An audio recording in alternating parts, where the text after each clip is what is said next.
Today in this lecture we'll be covering chapter 2 of our economic survey, that is 2022-2023.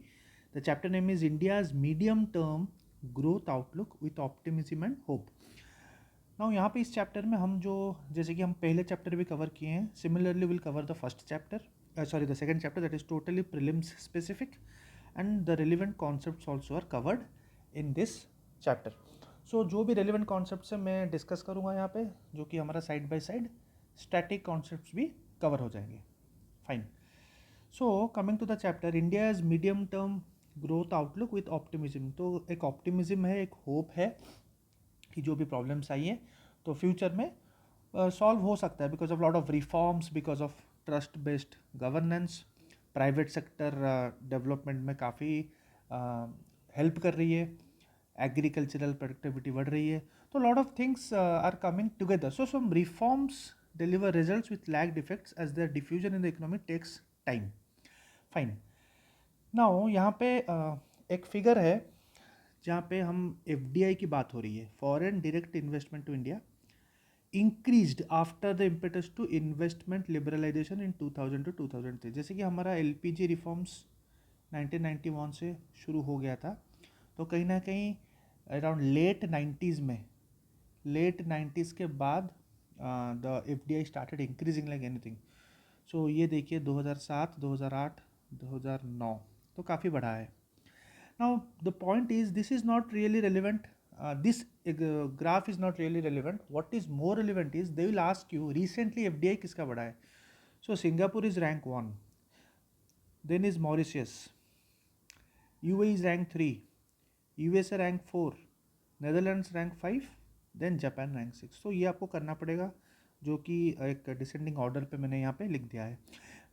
होता क्या है, every year और every 2 years FDI का ये ranking change हो जाती है. So you need to update yourself. This year it is Singapore. अब if you go 2 years back you will find कि USA रैंक 1 पे था. So you need to remember this. Okay, fine.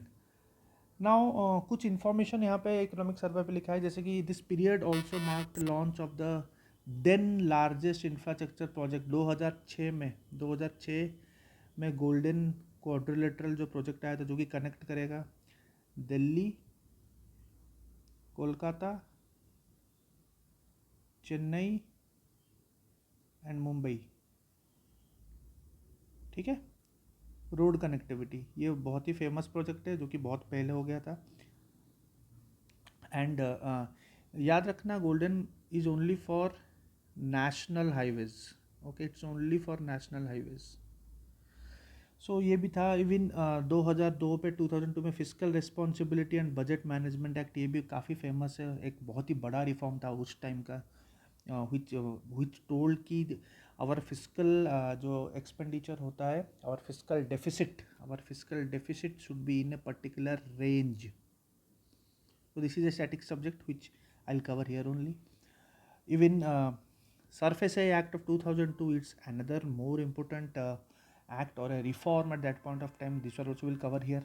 So क्योंकि economic survey पे mentioned है, quadrilateral के बारे में mentioned है, FRBM के बारे में mentioned है, सरफेस एक्ट के बारे में mentioned है. So you need to know all these things in detail. So यहाँ पे हम पहले कवर करेंगे FRBM Act. It is a static topic. So the FRBM Act 2003 sets a bar for the government to lay a foundation of monetary limitations in the Indian economy.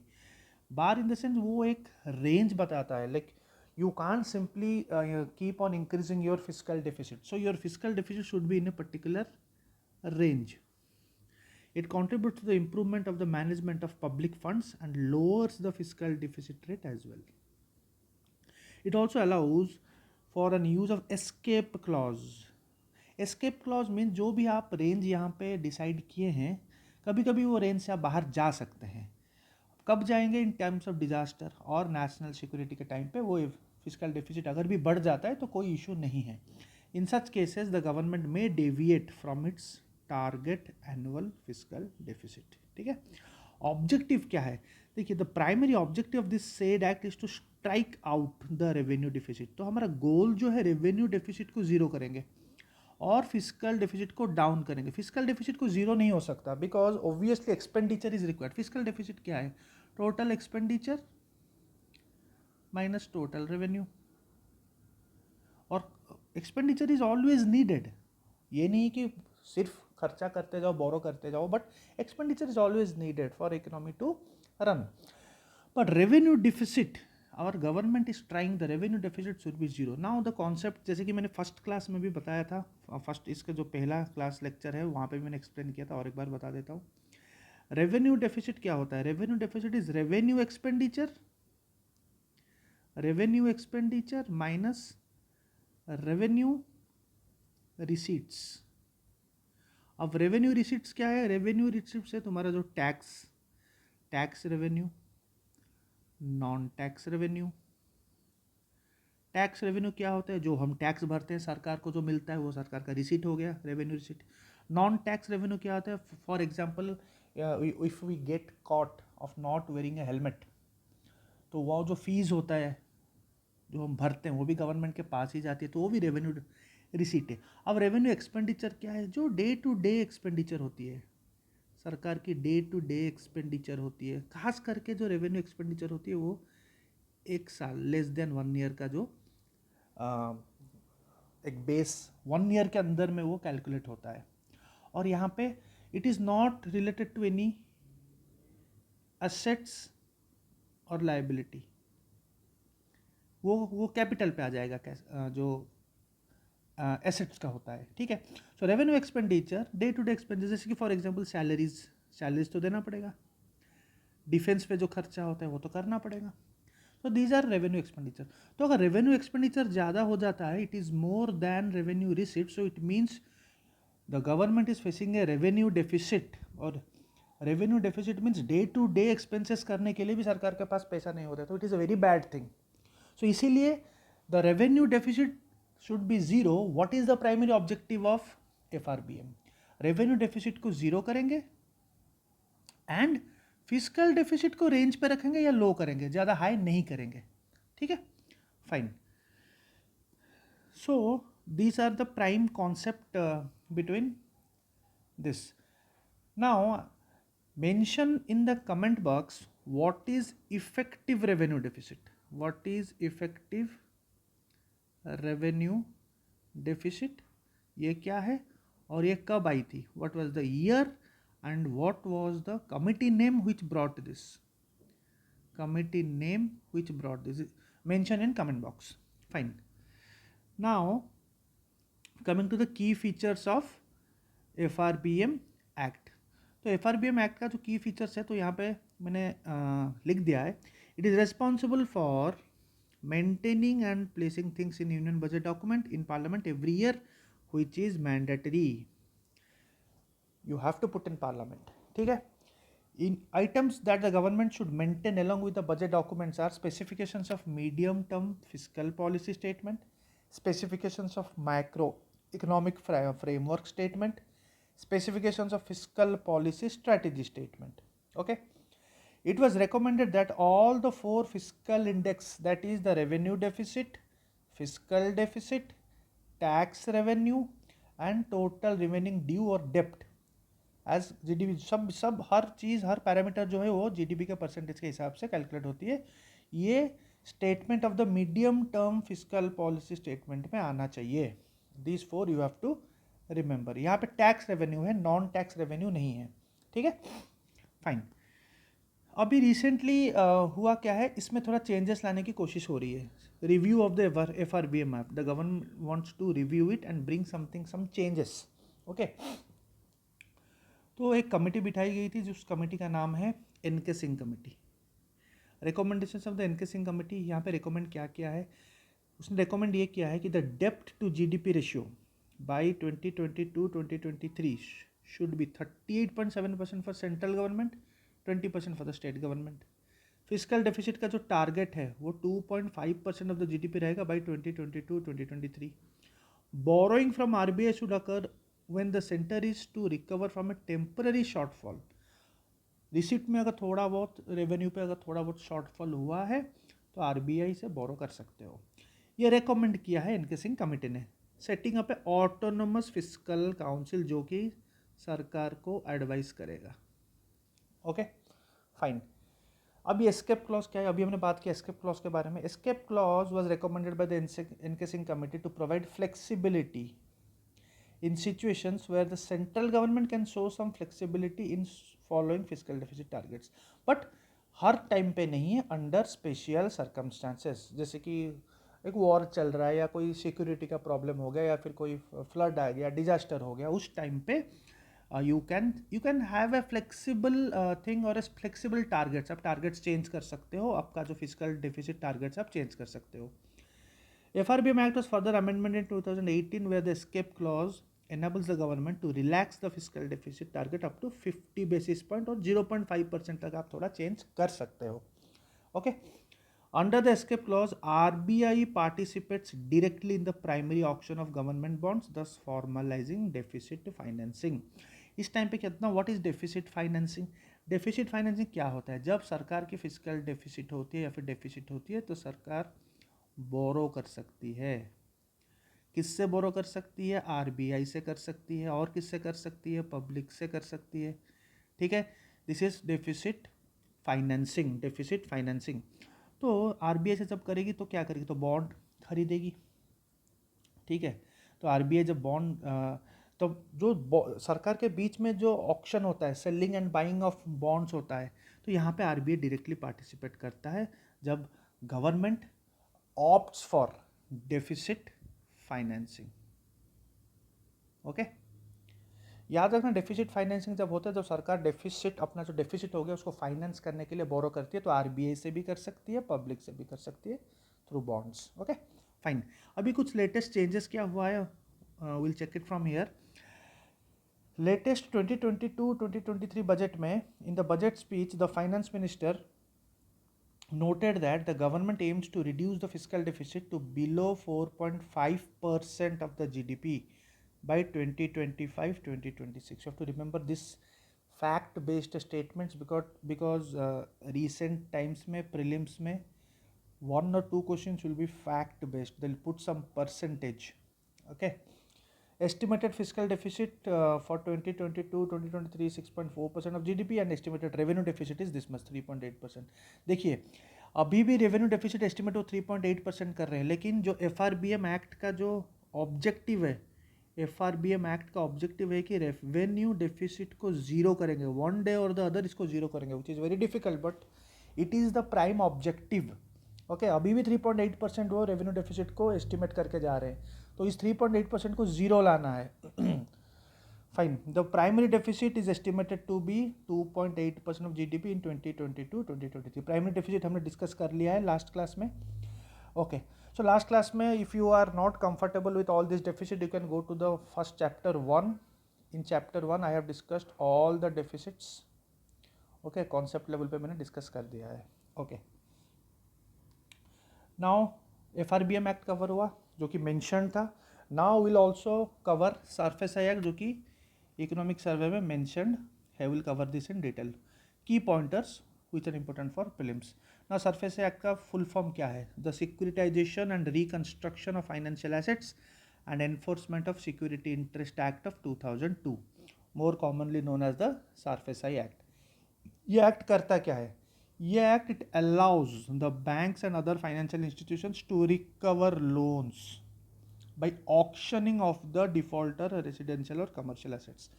जैसे कि आपने कोई bank से उधारी लिया है, कुछ लोन लिया है, और आपका एसेट वहाँ पे गिरवी रखा है, और आप लोन लेने के बाद वापस पैसे आप भरते नहीं हो.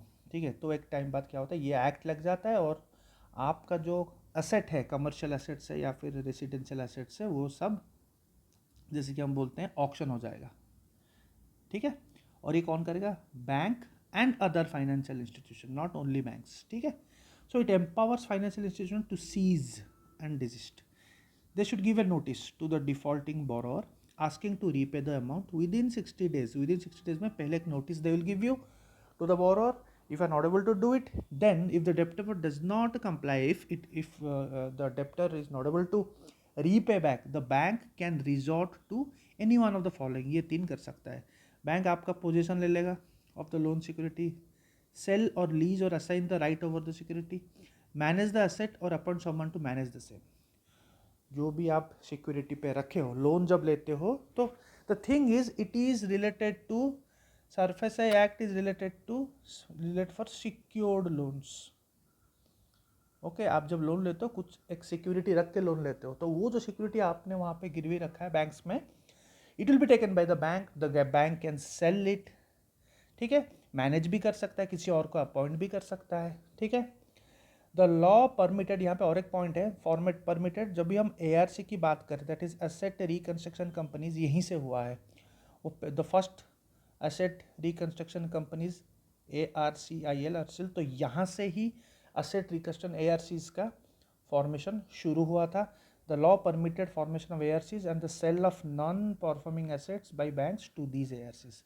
जो भी NPAs हैं बैंक्स क्या करेगा, banks will sell those NPAs to these companies, ठीक है, फिर ये कंपनी उसको डील करेगी, बिकॉज बैंक्स का काम ये नहीं है कि to deal with NPAs, banks का बहुत सारे काम है, ठीक है।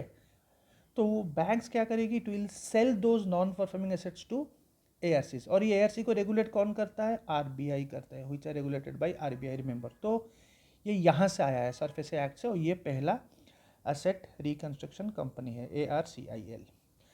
नाउ अभी NBFC भी इनिशिएट कर सकता है recovery ₹20 lakh loan default cases. तो यहाँ पे बैंक्स भी कर सकता है, जैसे कि हमने यहाँ पे बैंक्स लिखा है, और अदर फाइनेंशियल इंस्टीट्यूशंस भी लिखा है, तो यहाँ पे NBFC भी आ जाता है, ठीक है। NBFC से भी आप अगर नॉन बैंकिंग फाइनेंशियल कंपनी, जैसे कि फॉर एग्जांपल मुथूट फाइनेंस एक NBFC है, ठीक है। अगर वहाँ से आप कुछ पैसे लिए हैं, लोन लिए हैं, और you are not able to repay, तो वो भी कर सकता है, लेकिन 20 लाख लोन डिफॉल्ट केसेस, तो मिनिमम एक पर्टिकुलर बेस है जिसके नीचे आप इनिशिएट नहीं कर सकते, NBFC इनिशिएट नहीं कर सकता है, ठीक है। SARFAESI act will now apply to all state and multi state cooperative banks also. अभी रिसेंटली ये 2020 का न्यूज़ है, सुप्रीम कोर्ट ऑफ इंडिया ने बोल दिया है कि अभी आज से सरफेस एक्ट स्टेट और मल्टी स्टेट कोऑपरेटिव्स भी कर सकते हैं, ठीक है। तो कोऑपरेटिव्स भी इनिशिएट कर सकते हैं सरफेस एक्ट, ठीक है। Remember this, cooperatives, NBFCs, banks तो कर ही सकते हैं, these are all add ons you need to remember, ठीक है। Unsecured loans under 1 lakh and debts that are less than 20% of the initial principal are exempt। तो तीन चीज़ यहाँ से exempt है जहाँ पे सरफेस एक्ट लागू नहीं होता है, दैट इज अनसिक्योर्ड लोन, जैसे कि मैंने पहले से बोल दिया, it is related to only secured loans. Unsecured loans जो कि 1 लाख के अंदर से है, और debts that are less than 20% of the initial principal, वो यहाँ पे सरफेस एक्ट में एप्लीकेबल नहीं है, ठीक है, okay. And one more thing also you need to remember, SARFAESI act में अगर आपने, यहाँ पे मैंने मेंशन नहीं किया, you can just note it down, if you have, जैसे कि हमने सिक्योरिटी का बात किया, secured loans, that is security, आप अगर कोई agricultural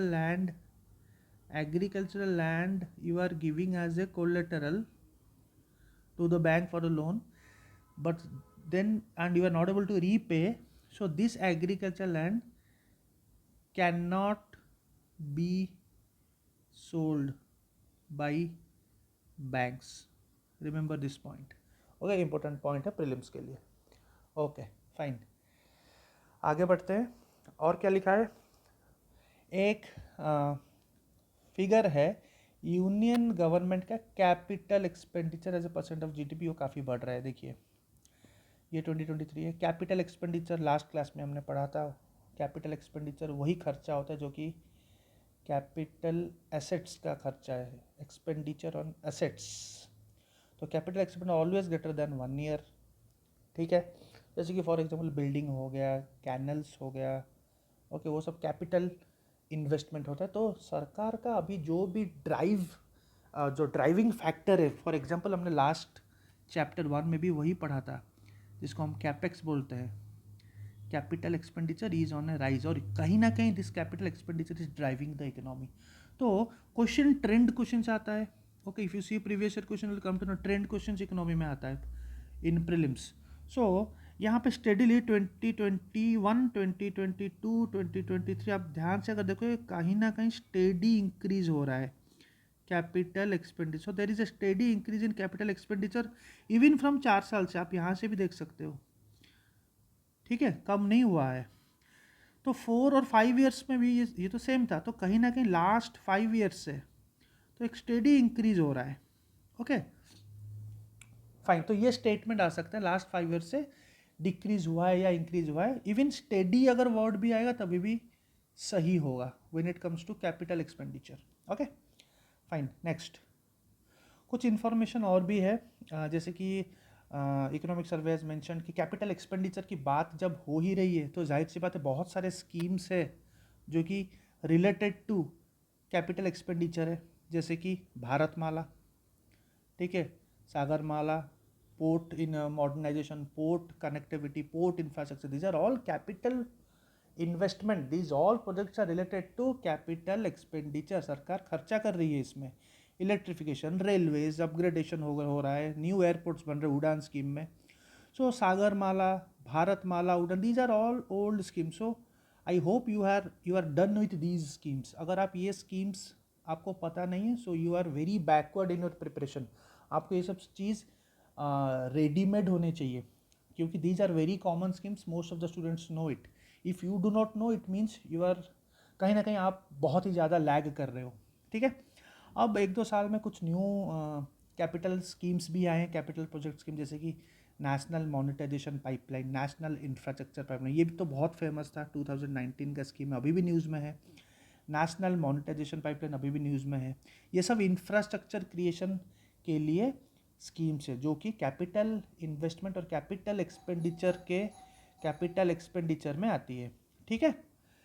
It was so NIP was launched with 6,835 infrastructure projects, okay, with a projected infrastructure investment of 111 lakh crore.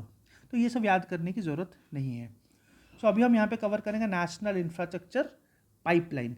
So national infrastructure pipeline एक $5 ट्रिलियन गोल है, ओके तो यहाँ पे it is a first of its kind whole of government exercise to provide world class infrastructure across India and improve the quality of life of all citizens.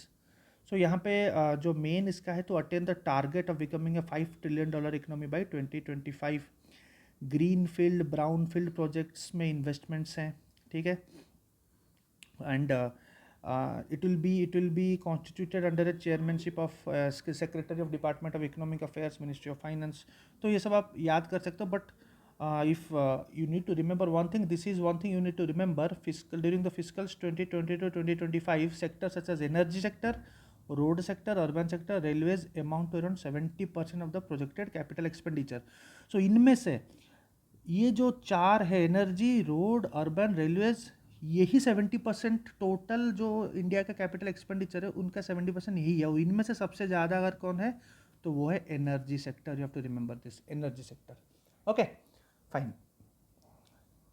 State wise breakup, sorry sector wise breakup NIP का हम देख सकते हैं, ये सब sectors है, ठीक है। तो अगर सेक्टर वाइज चेक करेंगे तो सबसे ज़्यादा, if you need to know, it is the roads में सबसे ज़्यादा हुआ है।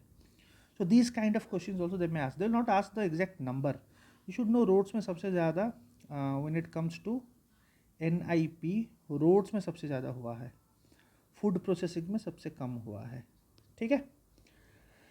Okay fine, now national monetisation pipeline, the pipeline is developed by NITI Aayog in consultation with infrastructure line ministries based on the mandate of asset monetization under budget 2020-2021। तो ये भी आप cover कर सकते हो यहाँ पे। The top 5 sectors, this top 5, यहाँ पे भी roads followed by railways, power, oil and gas pipelines, telecom, ये भी आपको याद करना है। ओके फाइन,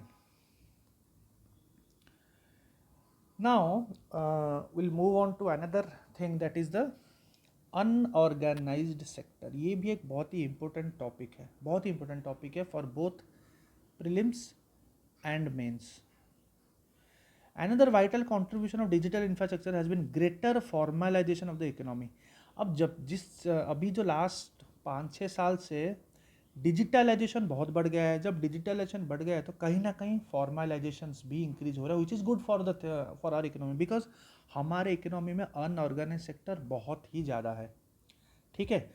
नाउ जैसे कि ई श्रम पोर्टल आ गया है, स्वनिधि स्कीम आ गया है, जीएसटीएन आ गया, एमएसएमई को सब उद्यम पोर्टल में यू हैव टू रजिस्टर। सो कहीं ना कहीं फॉर्मलाइजेशन हो रही है, बिकॉज रिकॉर्ड हो रही है सरकार के साथ। अनऑर्गेनाइज्ड क्या होता है, जो कि सरकार के साथ रिकॉर्ड नहीं हो पाता, एक पैरेलल इकोनॉमी बोलते हैं इसको, ठीक, विच इज़ नॉट गुड। सो ये सब आप देख सकते हैं, ये सब गवर्नमेंट ने स्टेप लिया है अनऑर्गेनाइज सेक्टर को फॉर्मलाइज करने के लिए। एक तो है, first is the unorganised social security act of 2008, हम पढ़ेंगे इसको। देखिए, first of all unorganised sector के लिए हमारे पास कोई क्लियर कट लॉ नहीं है। We do not have a law which regulates the unorganized sector, no law, first of all remember, no law which regulates। but ये जो आप देख रहे हो अनऑर्गेनाइज्ड वर्कर्स सोशल सिक्योरिटी है, ये भी तो एक लॉ है, but see the words, it is related to unorganised social security. ये अनऑर्गेनाइज सेक्टर को रेगुलेट नहीं कर रहा है, ये सिर्फ वहाँ पे जो काम कर रहे हैं उनको सोशल सिक्योरिटी देगा, ये लॉ वही बोल रहा है। ठीक है। सो आपको वेरी केयरफुली वर्ड्स देखना पड़ेगा कि अनऑर्गेनाइज सेक्टर को अभी तक कोई लॉ उस सेक्टर को रेगुलेट नहीं करता है, लेकिन उस सेक्टर में जो काम करते हैं उनके सोशल सिक्योरिटी के लिए एक लॉ है। बाकी अटल पेंशन योजना, all the schemes you know it, skill India, MNREGA, ये सब है। Okay, now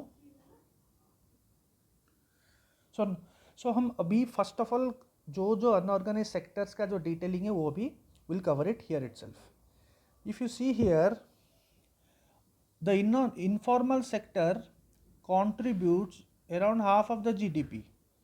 Its dominance in the employment front is such that more than 90% of the workforce has been engaged in the informal economy. 90% से ज़्यादा ये workforce informal economy में है। Now, some static points you need to remember here. Categories of unorganised labour force, ठीक है। तो ministry of labour ने categorise किया है into 4 groups depending on occupation, nature of employment, specially distressed categories and service sectors. These 4 things you need to remember for prelims. एक है occupation, एक है नेचर ऑफ एम्प्लॉयमेंट, एक है स्पेशली डिस्ट्रेस्ड कैटेगरीज एंड एक है सर्विस कैटेगरीज। ये यहाँ पे लिखा है। जैसे कि ऑक्यूपेशन में लैंडलेस एग्रीकल्चर लेबर आ जाएंगे, शेयर क्रॉपर्स, फिशरमैन जो कि एनिमल हस्बेंड्री में काम करते हैं, बीडी रोलिंग, लेबलिंग, पैकिंग, ये सब बिल्डिंग कंस्ट्रक्शन वर्कर्स, ये सब इसी में आते हैं। एक है under the term nature of employment, जो ये है नेचर ऑफ एम्प्लॉयमेंट, इसमें attached agriculture labourers, bonded labourers, migrant workers आ जाते हैं, कॉन्ट्रैक्ट एंड कैजुअल लेबर आता है। फिर अंडर स्पेशली डिस्ट्रेस्ड कैटेगरी पे जो टॉडी टेपर्स है, स्कैवेंजर्स मैनुअल स्कैवेंजिंग करते हैं, कैरियर्स ऑफ हेडलोड्स, फिर drivers of animal driven vehicles, loaders, unloader, ये सब इसी कैटेगरी में आता है। फिर सर्विस कैटेगरी पे midwife, domestic workers, fisherman, vegetable fruit vendors, newspaper vendors जो आते हैं वो सब इसी कैटेगरी में आते हैं। तो उनका पूरा जो अनऑर्गेनाइज्ड इकोनॉमी में वो काम करते हैं जिनका रिकॉर्ड नहीं होता है। ठीक है, फाइन। नाउ जैसे कि मैंने बोला, एक एक्ट है जिसको हम बोलते हैं unorganised workers social security act. This act ये सोशल सिक्योरिटी के लिए है, ये सेक्टर को रेगुलेट नहीं करता है। This act does not regulate the unorganised sector, remember, ठीक है। तो ये प्रोवाइड करता है social security and welfare of the unorganised workers. Unorganised workers mean home based workers, self employed workers, daily veg workers. This act provides constitution of A national security board central level पे, ठीक है। यही board regulate करेगी इसी act को। Okay, the board will recommend the formulation of social security schemes, that is life and disability cover, health, maternity benefits, old age protection, any other benefit जो कि सरकार कर सकती है अनऑर्गेनाइज्ड वर्कर्स के लिए। So the national social security board was set up in 2009। Fine, ठीक है। Svanidhi, so one of the scheme is Svanidhi scheme, ये भी बहुत न्यूज़ में है, जो कि बहुत ही फेमस है, सेंट्रल सेक्टर स्कीम है, ठीक है, fully funded by ministry of housing and urban affairs to facilitate working capital loan, regular repayment, reward करेगा digital transactions, vendors will avail working capital loan of up to 10,000 10,000 which is repayable in monthly instalment. Basically ये जो economic stimulus to जो कि pandemic के बाद हुआ था तो 2020 से ही हो रहा है, जो कि वर्किंग कैपिटल लोन्स दिया जाएगा किसको, स्ट्रीट वेंडर्स को, सो दैट वो अपना लाइवलीहुड रिज्यूम कर सकें जो कि अफेक्ट हुए थे कोविड-19 लॉकडाउन से। ट्रस्ट बेस्ड गवर्नेंस में सरकार का जो दो चीज़ जो कि काफ़ी इम्पोर्टेंट है, इकोनॉमिक सर्वे मेंशन भी किया है, IBC which is very successful, okay, it is a static topic you can cover on your own, and RERA act, real estate regulation and development act, पहले से भी क्वेश्चन पूछा जा सकता है, ये 2016 का एक्ट है, you can just go through it from the internet, okay. Also again they are mentioning about this emergency credit line guarantee scheme, जो कि चैप्टर 1 फर्स्ट वीडियो में you can go and watch, already I have done it, it is under ministry of MSME.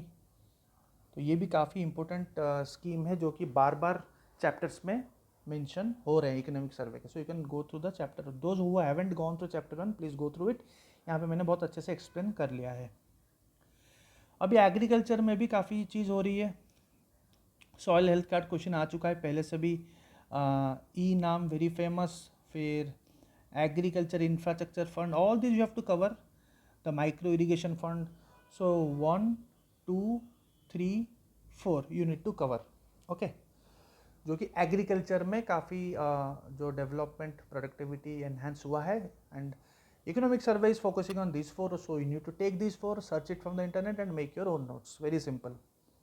जैसे कि मैंने यहाँ पे soil health card के बारे में लिखा, you can pause and check it, जो कि once in a 3 years state government को कॉल करता है, ये प्रोग्राम स्टेट गवर्नमेंट को कहता है कि you have to analyse the composition of the soil once in a 3 years, तो you have to remember here state government, ठीक है, because agriculture is a state subject. E NAM क्या है, e NAM एक ऑनलाइन ट्रेडिंग प्लेटफॉर्म है for agricultural produce aiming to help farmers, traders, buyers with online trading. कौन implement करता है, SFAC करता है, small farmers agri business consortium, ठीक है, ये करता है।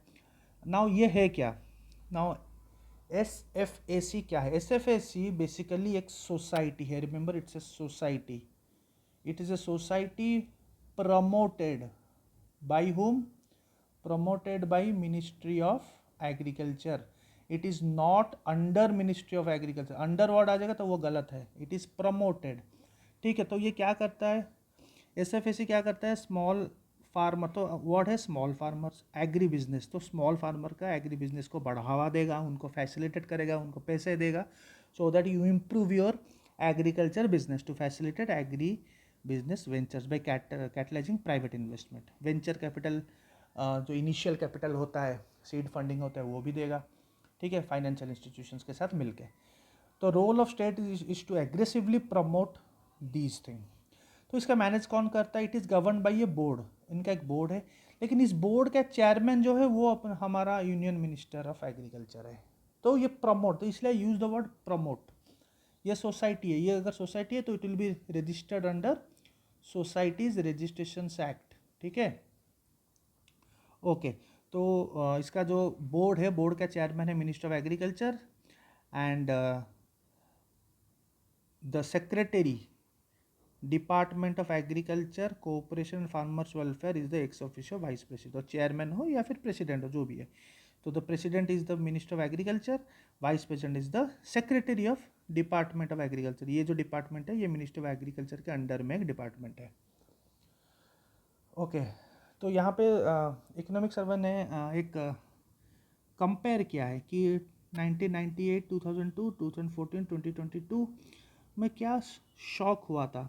हम सबको पता है कि shocks to the economy, nuclear device 1998 में टेस्टिंग हुआ था, सैंक्शंस हो गया था, ठीक है, फिर बैलेंस शीट प्रॉब्लम्स हो रहे थे 90s में, टेक्नोलॉजी बहुत, यूएस का रिसेशन, 9/11 अटैक्स, ये सब हुआ था।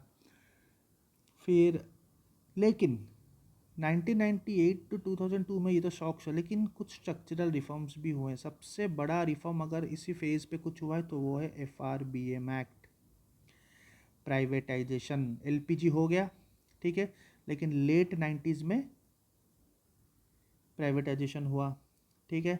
इनफैक्ट गोल्डन क्वाड्रिलेटरल भी उसी टाइम शुरू हो गया था।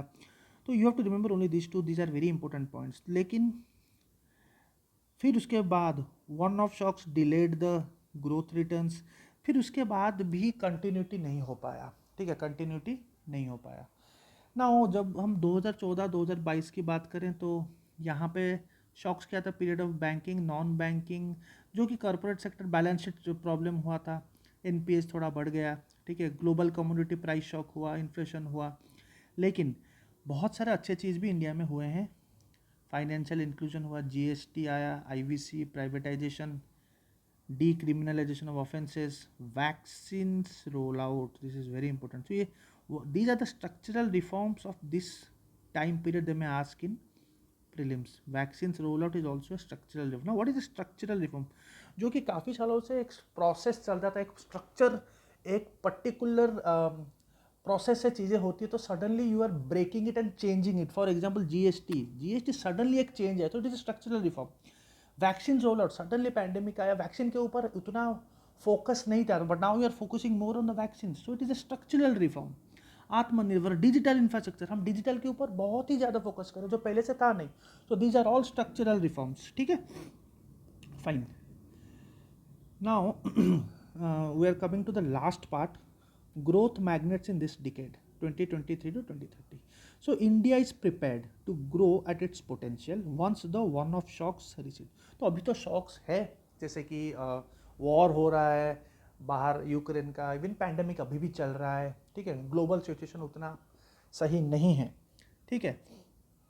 तो after a period of balance sheet repair in the financial and corporate sector, जैसे कि बैलेंस शीट प्रॉब्लम भी है, the financial cycle is poised to turn upward as the health and economic shocks of the pandemic and the spike in commodity prices, whereof spike in commodity prices मैंने बोला है because of the जो बाहर war हुआ है Russia and Ukraine. See that is the reason why am telling you have to go through chapter 1। ये chapter 1 में मैंने पूरा कवर किया है। Directly if you come and study chapter 2 you can't understand. तो ये जो हुआ है, तो ये ख़त्म होने के बाद, ठीक है, जब ये ईयर ऑफ हो जाएगा, तो Indian economy is thus well place to grow at its potential. ये डिकेड पे अपना पोटेंशियल इंडिया दिखाएगी, ये इकोनॉमिक सर्वे बोल रहा है, ठीक है। This is the primary reason for expecting India's growth outlook to be better than it was in the pre pandemic years. तो इंडिया काफ़ी सारी चीज़ें यहाँ पे है, हाई इन्वेस्टमेंट्स, ठीक है, अच्छा क्रेडिट दिया जाएगा, कंजप्शन होगा, फिर डिजिटल रिवोल्यूशन भी है साइड में, ओके। तो बहुत सारी चीज़ें साइड में चल रहा है, जो कि अच्छा रिफॉर्म्स हुआ भी है, स्ट्रक्चरल रिफॉर्म्स हुआ है। तो एक यहाँ पे एक चीज़ नोटिस आपको करना पड़ेगा फॉर प्रीलिम्स, कि एक recent IMF working paper analyses the trends in the credit to GDP ratio gap, bank balance sheets, GDP growth, ये। तो यहाँ पे एक टर्म आपको याद करना पड़ेगा, credit to GDP ratio. So ratio वाले क्वेश्चंस बहुत आते हैं, provisioning coverage ratio, interest coverage ratio, ये सब इंपॉर्टेंट है। प्रोविजनिंग कवरेज रेशियो हमने कवर कर दिया है लास्ट क्लास में, चैप्टर 1 में मेंशन भी था। तो यहाँ पे चैप्टर 2 में जो टर्म है वो है क्रेडिट टू जीडीपी रेशियो। तो यहाँ पे इसका कॉन्सेप्ट जानना बहुत जरूरी है।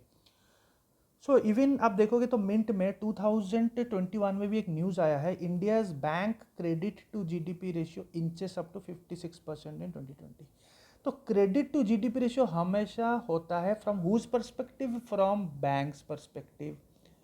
डेब्ट टू जीडीपी रेशियो किसके परस्पेक्टिव से होता है, वो गवर्नमेंट परस्पेक्टिव से होता है, कि गवर्नमेंट का कितना डेप्ट है उधार ये जीडीपी के साथ, अगर जीडीपी के साथ हम कंपेयर करेंगे तो ये बैंक्स का है।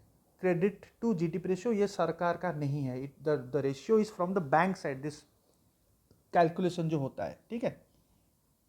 सो at 56% credit to GDP ratio, the total outstanding bank credit stood at this much trillion in the country in 2020 according to BIS. BIS क्या है? Bank of International Settlements। कहाँ पे है? बेसेल में है। कौन कौन है? All the banking apex organization of the country, जैसे कि हमारा कौन है, हमारा है आरबीआई, तो हमारा आरबीआई यहाँ पे जाके बैठेगा इज अ पार्ट। सो दूसरे कंट्री का भी जो अपेक्स बैंकिंग इंस्टीट्यूशन है, they all are part of this and they decide. कोई मैंडेटरी नहीं है but it will work as a guideline for other countries, ठीक है। सो ये भी इंपॉर्टेंट है, आईआर टॉपिक है, you have to cover BIS, ठीक है।